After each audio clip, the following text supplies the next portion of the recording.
Hello friends, welcome to जय हीरा classes. इस video में हम लोग आज क्लास 9 के chapter linear equation in two variables के एक एक्सरसाइज 4.3 के क्वेश्चन 8 को देखेंगे, उसको सॉल्व करेंगे। क्वेश्चन इस प्रकार है, in countries like USA and Canada temperature is measured in Fahrenheit, whereas in countries like India it is measured in Celsius. Here is a linear equation that converts Fahrenheit to Celsius. ये equation है. Draw the graph of the linear equation above using Celsius for x-axis and Fahrenheit for y-axis. और भी इसमें सवाल है, पहले इसको देख लें। तो इसमें जो है हम लोगों को इस इक्वेशन का ग्राफ खींचना है। ये इक्वेशन क्या है? डिग्री सेल्सियस में टेम्परेचर और फ़ारेनहाइट में जो टेम्परेचर है उसके बीच, मतलब ये दो वेरिएबल हैं, इसके बीच में एक लीनियर इक्वेशन है। दो वेरिएबल है तो ये linear equation in two variables का एग्जांपल है। अब इसे इस प्रकार देखें, हमारा जो इक्वेशन वो क्या है?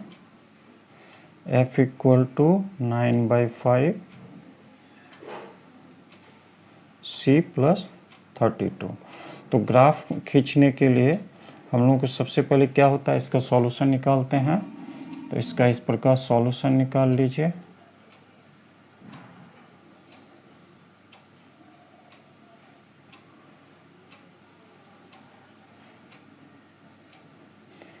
इधर जो है हम सेल्सियस में तापमान ले लेते हैं और इधर फ़ारेनहाइट में। तो अगर C माने टेम्परेचर इन सेल्सियस जो है वो 0 लेते हैं तो फ़ारेनहाइट में कितना इसका टेम्परेचर होगा?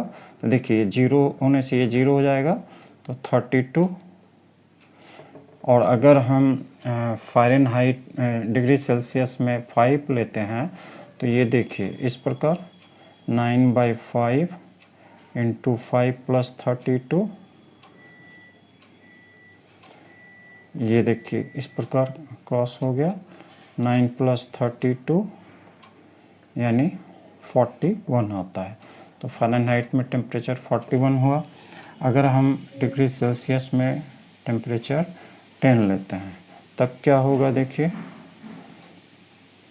इस प्रकार 9/5 और इंटू 10 + 32, ये देखिए 2 टाइम्स में कट जाएगा, तो ये हुआ 18 और प्लस 32, तो यहाँ 50 आया।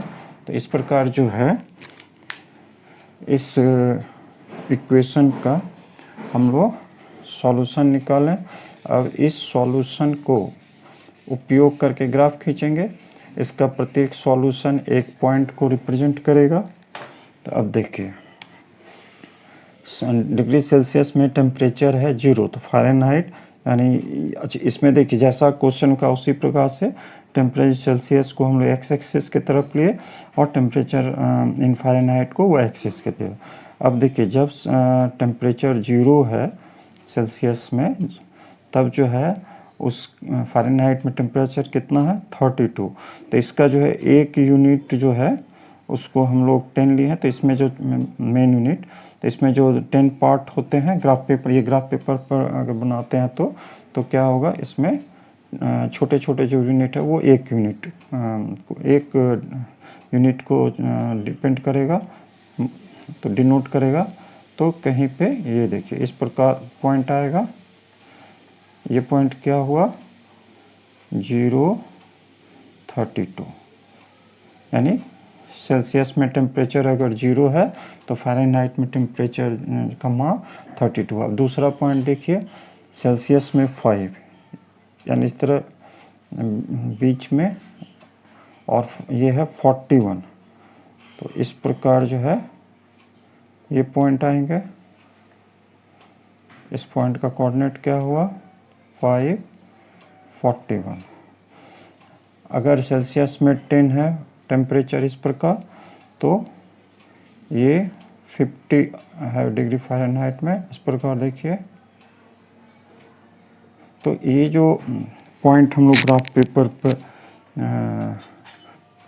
प्लॉट किए हैं, इसको मिलाते हुए इस प्रकार स्केल की सहायता से हम एक लाइन ड्रॉ कर देंगे, और ये जो स्ट्रेट लाइन है ये इस इक्वेशन का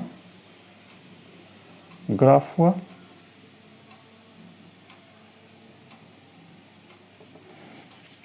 इस प्रकार जो है ये पहला क्वेश्चन हम लोग बनाए। इसमें जो है और भी क्वेश्चन है वो देखिए। दूसरा क्वेश्चन इसमें है कि if the temperature is 30 degree Celsius, what is the temperature in Fahrenheit. तो इसको जो है हम लोग दोनों तरफ से बना सकते हैं, ग्राफ से भी वैल्यू निकाल सकते हैं सॉल्व करके, लेकिन यहाँ कुछ ऐसा नहीं कहा है कि ग्राफ से ही वैल्यू निकालना है। तो इसे हम लोग इस इक्वेशन को सॉल्व करके ही बनाते हैं। तो देखिए हमारा जो इक्वेशन है क्या है, F equal to 9/5 C plus 32 when C equal to 30 degree. तब क्या होगा, F 9/5 C प्लस 32 जो है वो हो जाएगा F 9/5, यहाँ वैल्यू रख दीजिए 30 डिग्री,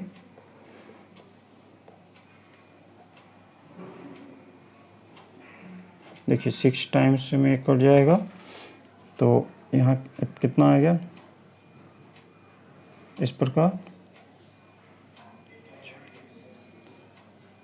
देखिए इस तरह आ गया 54 और यहाँ 32, यानी ये हो गया आपको 86। तो if the temperature is 30 degrees Celsius then the temperature in Fahrenheit is 86 degree Fahrenheit. तो इसको हम लोग इस पर लिख सकते हैं, सो when temperature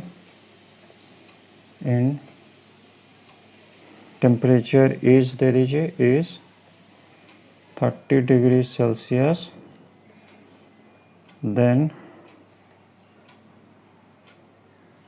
in Fahrenheit it is 86 degree Celsius,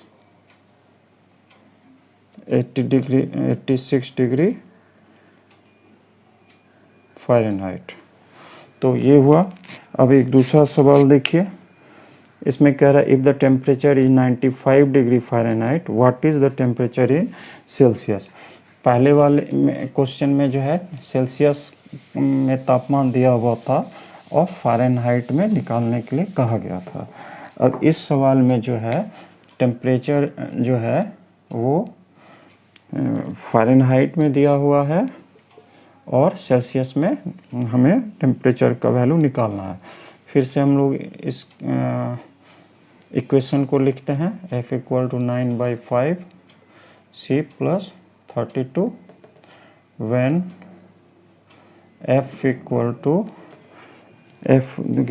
95 degree Fahrenheit, F to 9/5 ये जो एक्सप्रेशन है, सॉरी ये जो इक्वेशन है ये क्या हो जाएगा, 95 इक्वल टू 9/5 ये C प्लस 32 implies that, देखिए 95 इंटू 5, 9/5 इंटू 5, दोनों तरफ 5 से मल्टीप्लाई अगर कर देते हैं इस प्रकार, तो देखिए ये क्रॉस हो गया, ये हमारा हो गया 475 और ये देखिए 9C आ गया प्लस ये आ गया आपको 160, implies that 9C इसको एक साइड रख दिए और ये इसको इस तरफ अगर ले लेते हैं तो 475 minus 160 implies that 9C equal to, इसमें से इसको देखिए घटाते हैं तो इस तरह जो है ये 315 आता है। implies that C equal to 315 by 9 और ये हो गया, देखिए इसको जो है 35। इस प्रकार सॉल्व करने से 315 बाई 9 जो है 35 आया। तो क्या हुआ कि जब इसके नीचे उस पर लिख देंगे therefore when temperature in Fahrenheit is 95 degree then temperature in Celsius is 35 degree। अब एक और सवाल देखिए वो क्या है, if temperature is 0 degree Celsius what is the temperature in Fahrenheit and if the temperature is 0 degree Fahrenheit what is the temperature in Celsius. मतलब इसमें पूछ रहा है कि अगर सेल्सियस में टेम्परेचर 0 डिग्री है तो फ़ारेनहाइट में उसका वैल्यू क्या होगा, और साथ ही अगर फ़ारेनहाइट में उसका वैल्यू 0 डिग्री है तो सेल्सियस में उसका वैल्यू क्या होगा। तो देखिए हमारा जो इक्वेशन है वो क्या है, F equal to 9/5 C plus 32 when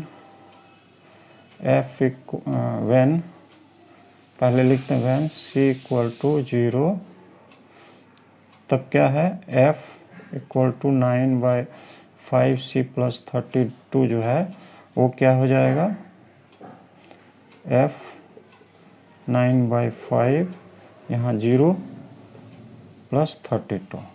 तो इससे हमको क्या मिल रहा कि F इक्वल टू, ये देखिए 0 हो गया, F इक्वल टू 32। तो जब 0 डिग्री सेल्सियस टेम्परेचर होगा तो फ़ारेनहाइट में उसका मान 32 होगा। अगेन व्हेन F को मतलब फ़ारेनहाइट में टेम्परेचर 0 है तब क्या है, फिर से इक्वेशन को देखिए 9/5 C प्लस 32। तो ये वैल्यू जो है 0 है, तब इस प्रकार देखिए 9/5 C प्लस 32।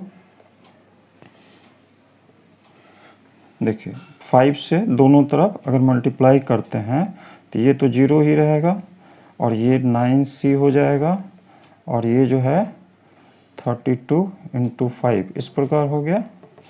इम्प्लाइज दैट, फिर से एक बार लिख देते हैं 9C plus 160 implies that 9C equal to minus 1/160 और यहाँ से हमको क्या मिलता है C इक्वल टू माइनस 169।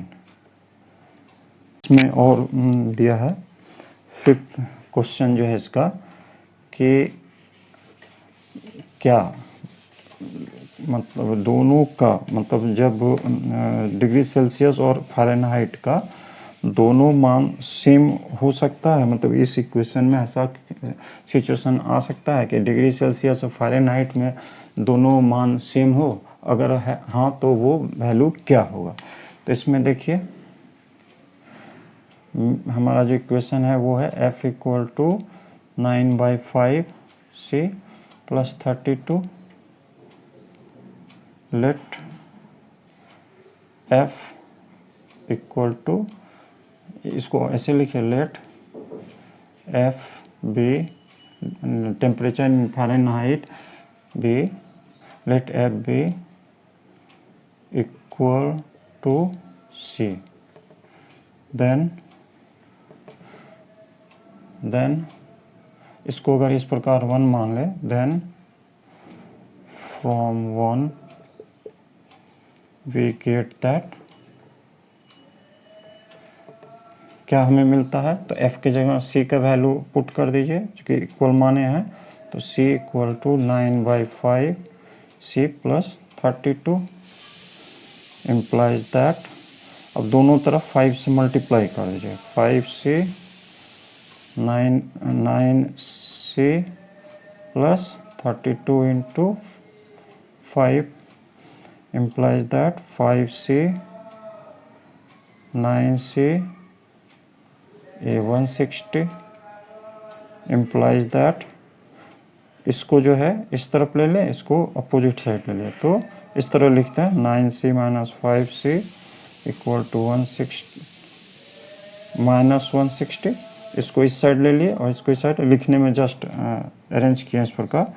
तो ये क्या हो गया आपका 4c equal to minus 160 implies that c equal to minus 160 by 4 यानी माइनस 40 डिग्री। तो इसमें लिखेंगे कि हाँ ऐसा संभव है कि दोनों का तापमान सेम हो और उस केस में जो है डिग्री सेल्सियस और फ़ारेनहाइट दोनों ही का वैल्यू माइनस 40 डिग्री सेल्सियस होगा। आपको अगर यह वीडियो हमारा पसंद आया हो तो कृपया लाइक करें। न्यू व्यूअर से रिक्वेस्ट है कि वो हमारे चैनल को सब्सक्राइब करें। Thank you.